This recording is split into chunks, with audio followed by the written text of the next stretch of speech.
Right here I have Exiles, one of the best books I've had the pleasure of reading in recent memory. It follows 3 astronauts as they attempt to colonize Mars. The author, Mason Coile, does several things super well, right from the off.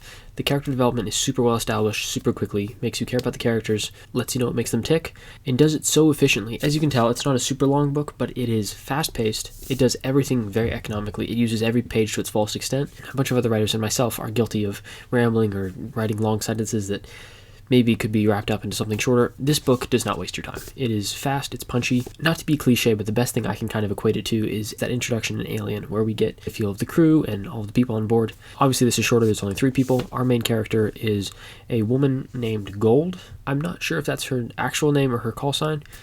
I think it's her last name, but that's not super important to the story. The crux of the story is that there are 3 astronauts who are sent to be the very first people to colonize Mars. It's very much sci-fi, gothic horror. 3 robots have been sent ahead to prepare the site for them and to help them dock, basically. Now the problem is when the robots stop transmitting, and it seems like something has gone terribly wrong on the surface of Mars. The astronauts have to figure out a way to land the ship and colonize Mars to the best of their abilities. Light spoilers for the book, I really do recommend it. This video doesn't have a sponsor, but if you'd like to support me making more videos like this, my book Ashwood is out right now. It's a supernatural thriller with a touch of psychological and supernatural horror. It's set in the late 1980s in a small town in the Ozark Mountains in rural Arkansas, and it follows 5 kids as they uncover a series of strange disappearances and a conspiracy throughout their town. It's 500 pages, it's based on a series of cold cases from Arkansas in the 1980s, and takes inspiration from Stranger Things, Stand By Me, and Twin Peaks. For YouTube viewers only, I have a special sale going on right now. It's 20% off if you use the link in the description. That's 20% off if you click the link in the description. Thank you so much. Let's get right back to the video. Go ahead and pick it up and support the author. I really do recommend picking it up. It's a short read, but a super good one. They wind up crash landing on the planet only to find that half of the base has been blown up and one of the robots is missing. They seem to have gained sentience, and one of them is talking about an alien being that hunts anything on the surface of Mars. I won't spoil it beyond that, but Mason Coile is a pseudonym. His actual name is Andrew Piper. He's written 11 novels. I'm going to have to check out some of the other things that he's read, because this is fantastic. I picked it up at my local bookstore. I believe it's also available on Barnes & Noble and a bunch of other places. I'll leave that linked in the description and the pinned comment. This is one of the books that uses all of the tropes of sci-fi and alien stories, and even delves into kind of a very like Isaac Asimov, Philip K. Dick, what does it mean to be human, do androids dream of electric sheep type questions, which it's really fascinating how much was packed into such a short read and really leaves you thinking afterwards. The book is fast-paced, but not to the point where it's rushed, and Andrew Piper does such a good job of writing for a female perspective, which I feel like I kind of have to elaborate on.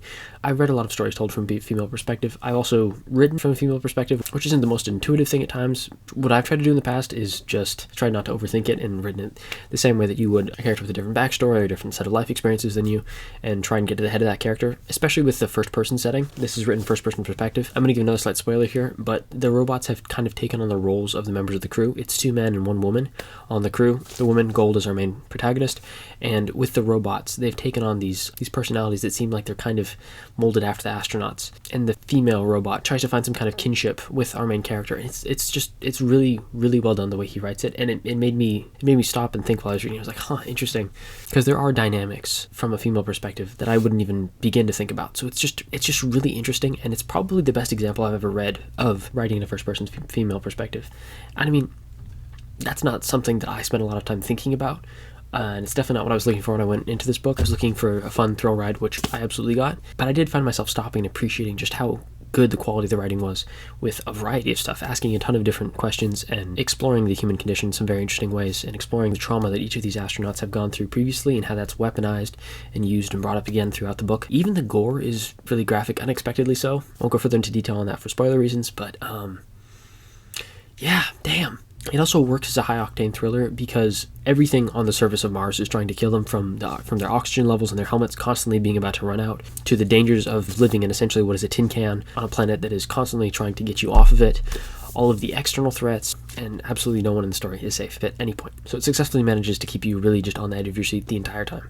I know I keep saying it, but it's just really well done. I wholeheartedly recommend this book. I've given some minor spoilers. I'm not going to spoil it any further for you. If you like how this sounds, I want you guys to go ahead and pick up the book for yourself. The cover, I don't know how well you can see it here, but it is beautiful.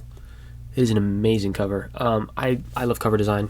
It's one of my passions and hobbies, and this is it's just beautiful. It gets across conveys the story super well. It's just, and It's a really, really good cover. I did find out after reading this book that this was the last book Andrew Piper wrote before he died.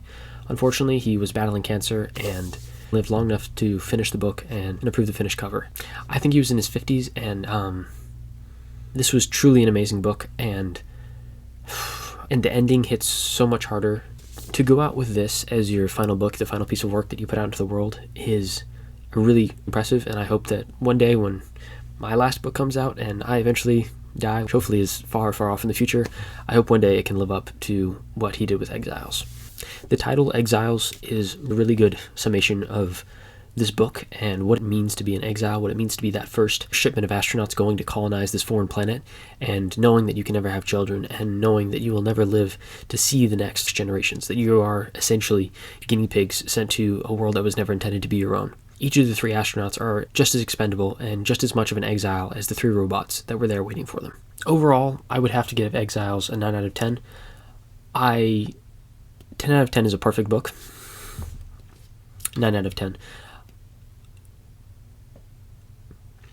I know I've just started doing these book reviews on this channel, but I will not be giving out 9 out of 10s easily. And if you're looking for a fast-paced, gothic, sci-fi horror dealing with a bunch of different themes of humanity and if robots can be human and how we view aliens and an exhilarating thrill ride from start to finish, I highly recommend giving Exiles a read. Plus, I mean, when you finished it, this is just a beautiful cover to have on your shelf. I mean, like look at that. I just wanted to say thank you so much for watching this video. I really appreciate it. If you guys would like to watch more book reviews, I have some more up on the channel right now. Thank you very much for watching and subscribing, hitting the like button, all the YouTube stuff. It really means the most. Thank you, and I'll see you in the next video.